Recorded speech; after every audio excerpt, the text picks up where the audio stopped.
Bayangkan ada sebuah tempat di dunia ini di mana uang bisa menghilang tanpa benar-benar hilang.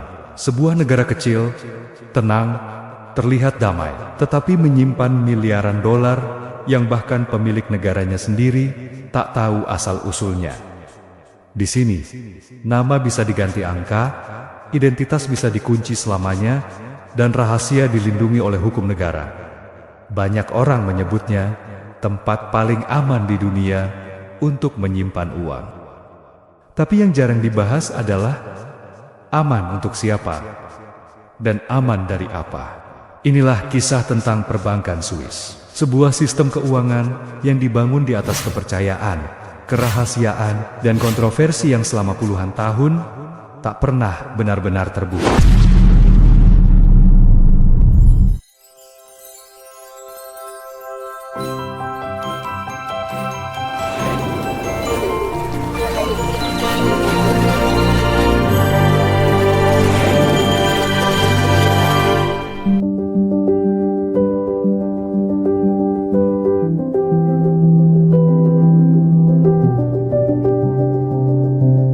Sejak ratusan tahun lalu, nama Swiss selalu identik dengan satu kata yang membangkitkan rasa penasaran sekaligus kecurigaan, yaitu rahasia. Di balik pegunungan Alpen yang tenang, negara kecil di jantung Eropa ini membangun reputasi sebagai tempat paling aman di dunia untuk menyimpan uang. Bukan sekadar aman dari pencurian, tetapi aman dari negara, dari hukum asing, bahkan dari sejarah.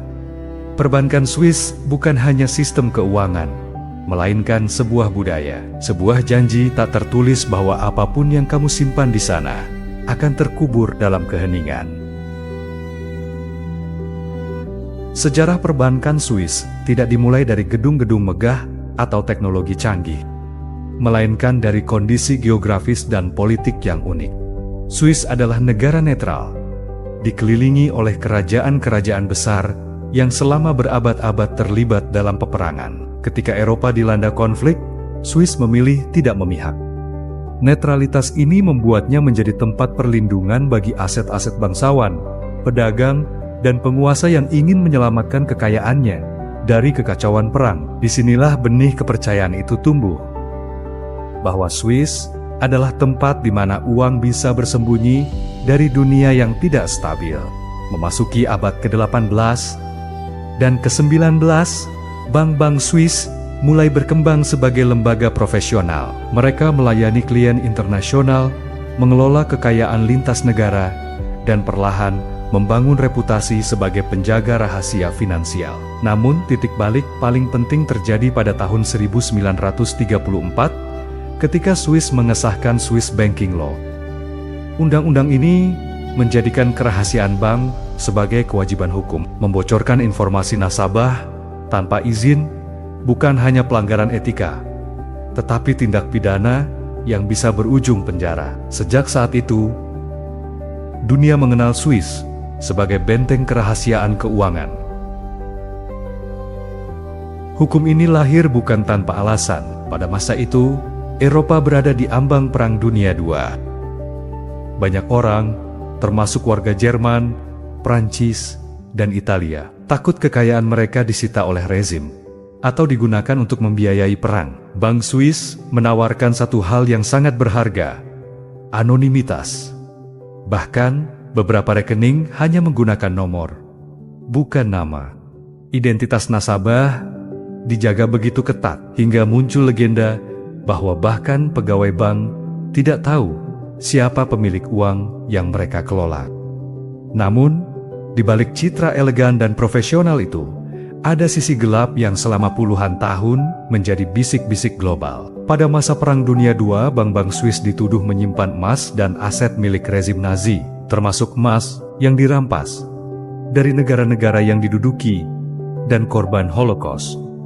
Bertahun-tahun setelah perang berakhir, isu ini kembali mencuat ketika ahli waris korban Holocaust menuntut pengembalian aset yang disimpan di rekening tak bertuan. Tekanan internasional pun meningkat, memaksa Swiss membuka sebagian tabir rahasianya. Meski demikian, pada paruh kedua abad ke-20, perbankan Swiss justru memasuki masa keemasan. Dunia sedang mengalami globalisasi, dan orang-orang kaya dari berbagai negara mencari tempat aman untuk menyimpan uang mereka, baik demi keamanan, efisiensi pajak, maupun kerahasiaan. Bank Swiss menjadi simbol status. Memiliki rekening di Swiss bukan sekedar soal menyimpan uang, melainkan soal prestise. Mereka yang punya akses ke sistem ini dianggap berada di lapisan elit global. Seiring waktu, Swiss menjadi pusat private banking dan wealth management. Bank-bank seperti UBS dan Credit Suisse berkembang menjadi raksasa keuangan dunia. Mereka tidak hanya menyimpan uang, tetapi mengelola investasi, properti dan aset lintas benua. Kerahasiaan tetap menjadi daya tarik utama bagi banyak klien, terutama dari negara dengan instabilitas politik atau sistem hukum yang lemah. Swiss adalah pelabuhan terakhir untuk melindungi kekayaan. Namun, dunia tidak pernah statis. Memasuki abad ke-21, angin mulai berubah. Krisis keuangan global 2008 menjadi titik balik besar. Dunia mulai mempertanyakan sistem keuangan yang terlalu tertutup. Negara-negara besar, terutama Amerika Serikat dan anggota Uni Eropa, menekan Swiss agar membuka informasi rekening warga mereka yang diduga menghindari pajak. Skandal demi skandal bermunculan. Beberapa pegawai Bank Swiss bahkan menjadi whistleblower, membocorkan praktik penyembunyian aset yang selama ini disangkal.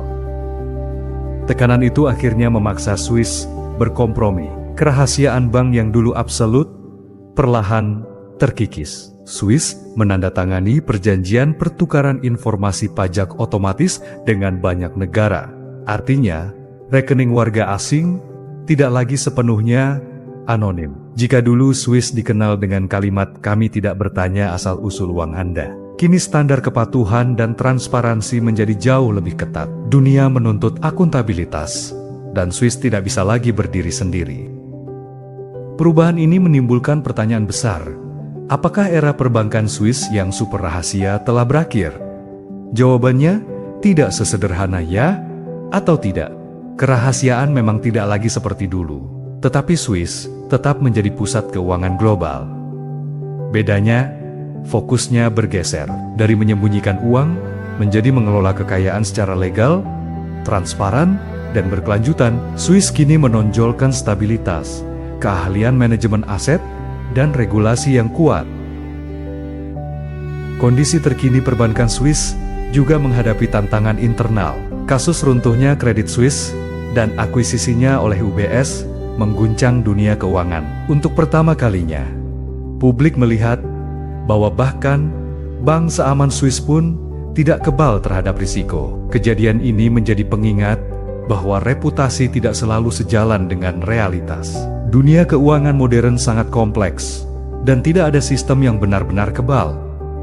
Di era digital, tantangan baru pun muncul. Cryptocurrency, fintech, dan sistem keuangan terdesentralisasi mengubah cara orang memandang penyimpanan dan pengelolaan uang. Swiss mencoba beradaptasi dengan menjadi pusat inovasi blockchain dan keuangan digital, sambil tetap mempertahankan citra stabil dan terpercaya. Namun satu hal jelas, rahasia bukan lagi senjata utama. Kepercayaan kini dibangun lewat regulasi, transparansi, dan reputasi global. Hari ini, perbankan Swiss bukan lagi tempat misterius dengan rekening bernomor yang kebal hukum. Ia telah berevolusi menjadi simbol transisi dunia keuangan, dari era kerahasiaan absolut menuju era keterbukaan yang terkontrol. Namun jejak sejarahnya tetap melekat. Kisah tentang uang, kekuasaan, perang, dan manusia yang selalu mencari tempat aman untuk hartanya. Semua tertulis dalam perjalanan panjang perbankan Swiss. Dan mungkin itulah pelajaran terbesarnya, bahwa di dunia keuangan tidak ada rahasia yang abadi.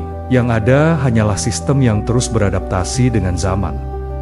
Swiss, dengan segala mitos dan realitasnya, adalah cermin bagaimana uang dan kekuasaan selalu bergerak. Diam-diam, perlahan, namun pasti.